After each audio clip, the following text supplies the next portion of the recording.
Linawin ko lang po, pinagawa nyo sa iba at saglit lang, nasira agad. Baka nangyari na sa'yo or mangyayari sa'yo. Nagpagawa siya sa isang shop ng kanyang front suspension at humingi siya sa atin ng tulong at paliwanag kung ano yung mga posibleng dahilan. Bakit nagtagas agad? Siguro mga after 1 week pa lamang.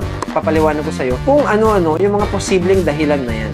Normally, sa kahit saang shop naman yan, binubuksan lang nila ang takip sa ibabaw para ilabas yung spring at itapon yung lumang langis. Natural din na ginagawa ay nililinis lang yung mga parts na lumabas na yan at saka sasalidan ng sariwang langis. Minsan, hindi natin napapansin na yung ating inner tube ay marami na palang gasgas, may kalawang, rub marks at hairline scratches. At kung sino man yung gumawa ng iyong pransya, hindi talaga nila yan malamang kasalanan dahil hindi naman nila ginalaw yung part na pumipigil na magtagas ang ating langis, which is doon sa oil seal. Kaya naman, ginagawa namin, kahit yan ay simpleng palit ng langis lang, sinisigurado din namin na lilinisin natin ang iyong dust seal, tatanggalin natin ang any buhangin, alikabok na nakatrap sa loob, lilinisin natin ng tamang panglinis, ilulubricate at kung kailangan ng buffing ng iyong tubo, kailangan natin yung gawin para maiwasan ang any damage after ng gawa at hindi tayo magkaroon ng rework.